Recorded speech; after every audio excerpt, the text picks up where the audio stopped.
કે જિંદગીમાં જો સમય આવે, આવો અવસર આવી પડે તો કદાચ પત્નીનો ત્યાગ કરજો, પણ માનો જેનો ભાઈ છે ને સાહેબ, એ ભાઈનો ભાઈ જ રહેવાનો છે. કારણ એને જેટલી તમારા પ્રત્યેની હમદર્દી હશે એટલી આ દુનિયામાં તમારી પત્નીને પણ નહીં થાય. આ યાદ રાખજો. જેટલું ભાઈને તમારું હશે એટલી તમારી પત્નીને પણ તમારી ચિંતા નહીં હોય. માટે ભાઈને ન છોડશો ક્યારેય, ભાઈઓથી જુદા ન થશો. સંયુક્ત પરિવારમાં રહેવાના સંકલ્પો કરો, સાથે રહેવાના પ્રયત્નો કરો,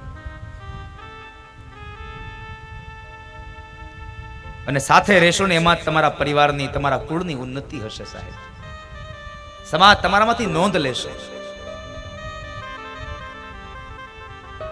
રામચરિત માનસ એમ કહે છે ભેગા રહ્યો. એક માને 2 દીકરા હોય, 3 દીકરા હોય, 4 દીકરા હોય, આ ચારેયના લગ્ન થઈ જાય ને એટલે તમારે એક જ વાત કરવાની યુવાનોને કહું છું કે ચારેય ભાઈઓના લગ્ન થઈ જાય એટલે ચારેય પત્નીઓને સાથે બેસાડવી, મા બાપને સાથે બેસાડવા, અને ચારેય ભાઈઓ સાથે બેસી અને પોતાની પત્નીઓને એક વાત ચોક્કસપણે કહી દેવી કે તમારે આ ઘરમાં જેમ રહેવું હોય તેમ રહેજો. આ તમે ચારેય મા બાપની હારે, અમારા કોઈની હારે તમે પ્રેમથી રહો તોય ભલે, અને બાધી બોલીને રહો તોય ભલે. અમે ચારેય ભાઈઓ ભેગા હતા અને વર્તમાનમાં ભેગા છીએ અને ભવિષ્યમાં ભેગા રહેવાના. અમે ચારેય ક્યારેય નોખા નથી થવાના. તમારા ઘરમાં પત્ની ક્યારેય તમને નોખા થવાની વાત કરે ને તો હું મારું ભાગ જ છોડી દઉં સાહેબ. તમે મક્કમ બની જાઓ, તમે તટસ્થ બની જાઓ. પણ તમારો જ દોષ હોય છે. પત્ની 2 રૂમમાં આવી અને 2 વાતો કાનમાં નાખે એટલે બીજા દિવસે સવારે ભાઈની સાથે અબોલા થઈ ગયા હોય. 25 વર્ષથી સાથે રહેનારા એ ભાઈઓને 1-2 વર્ષમાં નોખા થઈ જવાનો વારો આવે. આ રામકથાનો મુખ્ય હેતુ છે સાહેબ, 2 દિલને, 2 હૃદયને, 2 માણસને જોડવાની કથા છે. જીવનમાં બહુ ઉપયોગી કથા છે. મહાપુરુષો કહે છે એક ભાગવત અને એક રામકથા. રામચરિત માનસ છે એ પ્રાથમિક શાળા છે અને ભાગવત છે એ હાઈસ્કૂલ છે. રામચરિત માનસ તમને જીવતા શીખડાવે છે અને ભાગવત તમને મરતા શીખડાવે છે. કેમ મરવું, કેવું જીવવું, કોનો આદર અને સત્કાર કરવો, એવી અનેક કથાઓ રામચરિત માનસમાં ભરી છે. આ ગ્રંથ બહુ ઉપયોગી છે આપણને.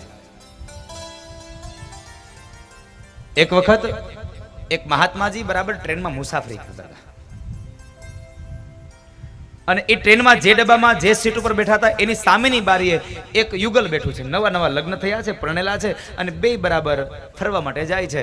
અને સામે જે મહાત્માજી બેઠા છે એ મહાત્માજી એની મસ્તીમાં હાથની અંદર રામચરિત માનસનો નાનો એવો ગુટકો છે. સામે પતિ પત્ની 2 પ્રેમ પ્રેમીની વાતો કરે છે અને એમાં બરાબર પેલા મહાત્માજી જોરથી રામચરિત માનસની ચોપાઈઓ ગાય છે. રામચરિત માનસની ચોપાઈઓ ગાય છે અને એ ચોપાઈઓ ગાવામાં મોટેથી ગાય છે. એટલે સાથે નારી છે, સ્ત્રી છે, એટલે અહંકારી હોય અને એમાં હમણાં નવા લગ્ન થયા એટલે હારે જ્યારે પત્ની હોય ત્યારે જરાક કોકને બતાવવું પડે પત્નીને કે મારામાં બળ છે. અને તમે જોજો એવું જ થાય આ વર્તમાન આ કળયુગમાં એવું જ થાય છે. ગાડી લઈને જતા હોય ને જરાક કોઈ કે પાછળથી સિગ્નલ ઉપર ગાડી અડાડે એટલે એવી ત્રાહી નજરે જોવે, એની પત્નીને બતાવે જો મારામાં બળ છે એમ.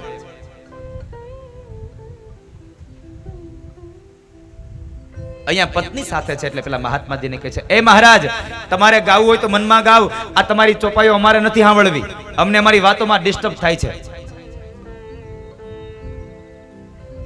મહારાજ મૌન થઈ ગયા, મનમાં વાત હતા. વળી પાછો શું રંગ ચડ્યો અને મહારાજે વળી પાછી ચોપાઈ ગાય, વળી પાછી ચોપાઈ જોરથી ગાવા લાગ્યા. એટલે વળી પાછો પેલો યુવાન બોલે છે, મહારાજ તમને કેટલી વાર ના પાડવી, અને તમારે જો ગાવાનું બંધ ન કરવું હોય તો જાઓ બીજા ડબ્બામાં વયા જાઓ, બીજી જગ્યાએ બેસો.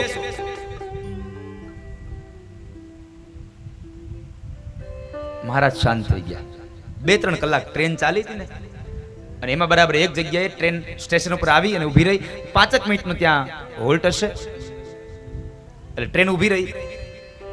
એટલે પતિ પત્નીને હજી આગળ જવું છે એટલે એની જગ્યા ઉપર કોઈ બેસી ન જાય એટલે જગ્યામાંથી એની બેગને મૂકી અને તેઓ નીચે ગયા. એટલે સ્ટોલ ઉપર જરા ખાણીપીણીનો સ્ટોલ હતો, ત્યાં 2 નાસ્તો કરે છે. એ સમય દરમિયાન બરાબર 2 વાતોમાં મશગુલ બની ગયા. એ વાતોમાં ટ્રેન ઉપડી ગઈ, એની ખબર ન રહી અને ટ્રેન ઉપડતી ગઈ. પતિ પત્ની 2 દોડ્યા છે એની ટ્રેન પકડવા માટે, એના ડબ્બામાં જવા માટે 2 દોડ્યા.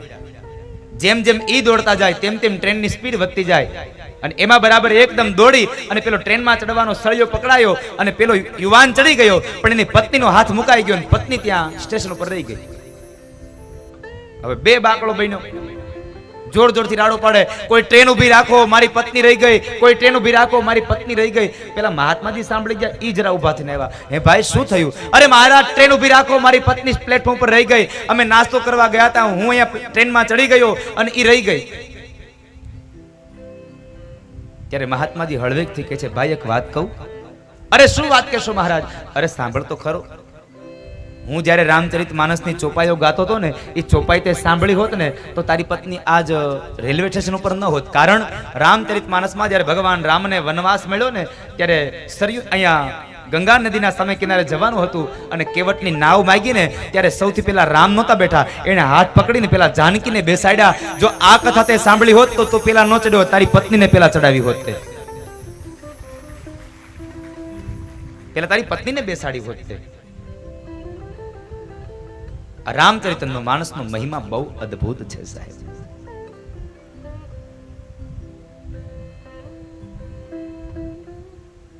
અને એ સમયે રામજીએ લક્ષ્મણને સાંત્વના આપી. બીજા દિવસનો સૂર્ય ઉદય થયો અને એ સમયે રામ અને લક્ષ્મણ બે ભાઈઓને લઈ અને વિશ્વામિત્ર મહારાજ એક મહામંચ જે મંડપ રચાયો એ મંડપની અંદર આવ્યા છે. માનસકાર એમ કહે છે, મહાપુરુષો કહે છે કે એક સાથે 10,000 રાજાઓ બેસી શકે એવડી મોટી વ્યવસ્થા કરી હતી રાજા જનકે. મહામંચ રચ્યો અને મંચની મધ્યમાં એક મંચ ઉપર ભગવાન શિવનું ધનુષ્ય પડ્યું છે. એ ભગવાન શિવનું ધનુષ્ય છે. એ સમયે રાજા જનકે ઘોષણા જાહેર કરી. રામ લક્ષ્મણને લઈ વિશ્વામિત્ર મહારાજ સભામાં આવે અને ઘોષણા જાહેર થઈ કે હે રાજાઓ સાંભળો, જ્યારે મારી દીકરી 3 વર્ષની હતી ત્યારે આ ભગવાન શિવના ધનુષ્યને લઈ અને એ રમતી હતી. આજ કોઈ શિવના ધનુષ્યને પણછ ચડાવી આપે તો એની સાથે મારી દીકરીના લગ્ન થાય, મારી જાનકીના લગ્ન એની સાથે થાય.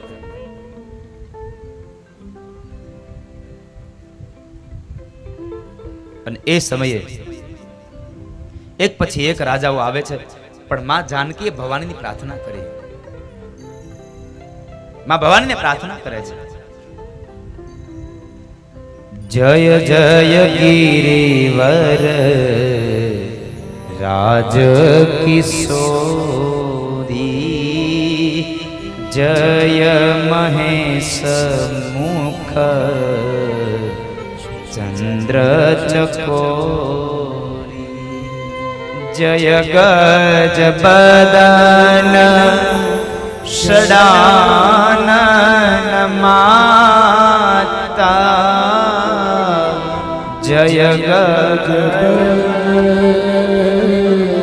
ષડાનન માતા, જગત જનની દામિની દ્યુતિ ગાતા, જગત જનની દામિની દ્યુતિ ગાતા, જય જય ગિરિવર રાજ કિશોરી, જય મહેશ મુખ ચંદ્ર ચકોરી. માં ભવાનીને પ્રાર્થના કરી કે છે, હે માં આ ધનુષ્ય કોઈનાથી ઉપડવું ન જોઈએ. અને માં ભવાનીએ ભગવાન શિવને પ્રાર્થના કરી અને શિવજીએ આ દુનિયામાં આ જગત ઉપર ધરતી પર જેટલા પણ એના ગણ હતા ને બધાય ગણને સૂક્ષ્મ રૂપે લાવી અને ધનુષ્ય બાણ પર મૂકી દીધા. અનેક રાજવીઓ આવ્યા, ધનુષ્યને ઉપાડવાના પ્રયત્નો કરે પણ ધનુષ્ય ઉપડ્યું નહીં કોઈનાથી. અંતે રાજા જનકથી આ દુઃખ ન જોવાયું અને વિશ્વામિત્ર મહારાજ કહે છે, ઉઠવ રામ ભંજવું ભવભાત. એ રામ ઉભા થાવ અને આ જનકની અંદર જે પરિતાપ આવ્યો છે, હવે તાપ આવ્યો, એ તાપનો તમે નાશ કરો. કારણ જનક બોલ્યા હતા કે શું આ ધરતીમાં વીર વિહોણી થઈ ગઈ? આ ધરતીમાં હવે ક્ષત્રિયો રહ્યા નહીં? આટલા શબ્દો બોલ્યા ત્યારે રામજીનું લોહી ન ઉકળ્યું, પણ શેષ અવતાર લક્ષ્મણજી ઉભા થઈ ગયા. સાવધાન જનક, એક પણ શબ્દ હવે આગળ બોલ્યા છો તો. રામજીએ લક્ષ્મણનો હાથ પકડ્યો. લક્ષ્મણ શું કરે છે આજે? મોટા ભાઈ, જ્યાં સુધી આ સભાની અંદર મર્યાદા પુરુષોત્તમ રામ બેઠા છે ત્યાં સુધી આ જનકથી બોલાય કેમ કે આ ધરતી વીર વિહોણી છે? કાં તો તમે એના પ્રશ્નનો જવાબ તમે આપી દો, અને કાં તો મને હમણાં આજ્ઞા આપી દો. હમણાં એને ખબર પડે કે કેટલી તાકાત છે આમાં. શાંત કર્યા, શાંત લક્ષ્મણ. વિશ્વામિત્ર મહારાજની સામે નજર કરીને વિશ્વામિત્ર મહારાજ કહે છે, રામ જાઓ અને હવે તમે તમારું કાર્યને સિદ્ધિ આપો, કાર્યને સાત્વત કરો. રામજી ઉભા થયા, વિશ્વામિત્ર મહારાજને વંદન કર્યા છે. ત્યારબાદ માં કૌશલ્યાને મનોમન વંદન કર્યા અને અયોધ્યાની ભૂમિને વંદન કર્યા છે. કારણ ભગવાન પણ કહે છે, વેદમાં લખાયું, પુરાણોમાં લખાયું, શાસ્ત્રોમાં લખાયું કે જનની જન્મભૂમિ સ્વર્ગાદપી ગરયસી. એક જન્મ દેનારી માં અને એક જે ધરતીમાં આપણો જન્મ થયો છે એ જન્મભૂમિ, આ બે આપણા માટે સ્વર્ગ કરતા પણ વિશેષ છે સાહેબ.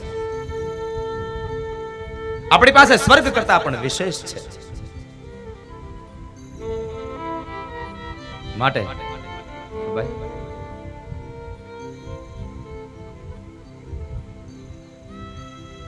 જન્મભૂમિ અને જન્મ દેનારી માનું મહાત્મય છે. માને વંદન કર્યા. ત્યારબાદ ધનુષની નજીક ગયા છે અને ધનુષના નજીકમાં જઈ ભગવાન શિવને વંદન કર્યા. જેનું ધનુષ છે એને વંદન કર્યા અને ત્યારબાદ ધનુષને વંદન કર્યા છે. જેને મારે તોડવું છે એને વંદન કર્યા, એને વંદન કર્યા છે. અને ત્યારબાદ માં જાનકી ભવાનીને પ્રાર્થના કરે, માં હવે આ ધનુષ હળવું ફૂલ જેવું થવું જોઈએ અને રામથી ઉપડી જવું જોઈએ.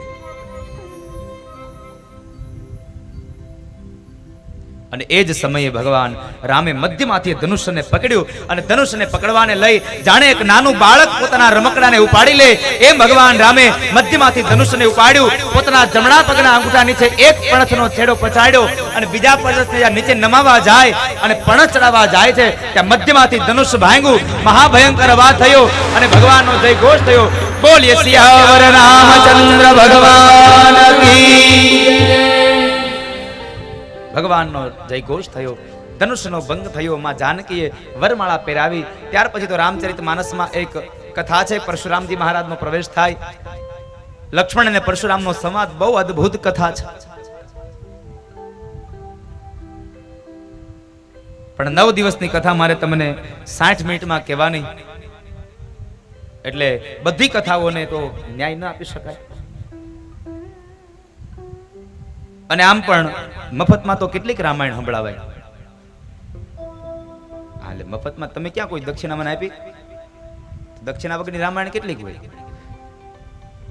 એકવાર એક ગોરદાદા બરાબર ભિક્ષાવૃત્તિ માટે ગયા.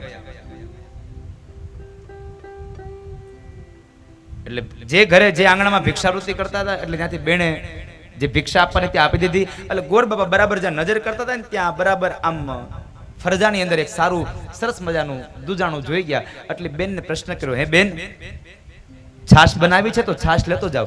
અરે હા હા ગોર બાપા ઉભા રહ્યો, આજ જ બનાવી છે. એ બેને નાની એવી બમણીની અંદર 1 લોટો જેટલી છાશ આપી. હજી ગોર બાપા હાલતા થાય ને ત્યાર પેલા બેન બોલ્યા, એ ગોર બાપા આ છાશ તો લઈ જાવ છો, હારે હારે થોડીક કથા તો રામાયણ તો સંભળાવતા જાવ. એટલે ગોર બાપાએ રામાયણ સંભળાવી. અયોધ્યામાં રામનો જન્મ થયો. ત્યારબાદ એને વિશ્વામિત્ર મહારાજની સાથે ગયા. વિશ્વામિત્ર મહારાજની હારે ગયા પછી સીતાજીની હારે લગ્ન થયા. લગ્ન કરીને આવ્યા અને એમાં બરાબર રામને બરાબર રાજગાદીએ બેસાડવાનો સમય આવ્યો તો કઈ વરદાન માંગ્યા. રામ વનમાં ગયા, સીતાજીને લઈને જંગલમાં ગયા. 14 વર્ષ વનવાસ કર્યો. પાછળથી દશરથ મહારાજ મૃત્યુ પામ્યા અને ત્યાં આગળ જ્યારે જંગલમાંથી સીતાજીનું હરણ કરીને રાવણ લઈ ગયો અને ભગવાન હનુમાનને લઈ અને આખી વાનર સેનાને લઈને લંકામાં ગયા. ત્યાં રાવણને માર્યો. રાવણને મારીને સીતાજીને પાછા લાવ્યા અને અયોધ્યામાં રામનું રાજ્ય સ્થપાયું. બોલો સિયાવર રામચંદ્ર કી. પેલા બેન કઈ આટલી એમથી થોડી રામાયણ હોય, તો એક લોટા છાશમાં કેટલીક હોય? લોટા છાશમાં કેટલી રામાયણ હોય? પણ આ તો સાહેબ રામનું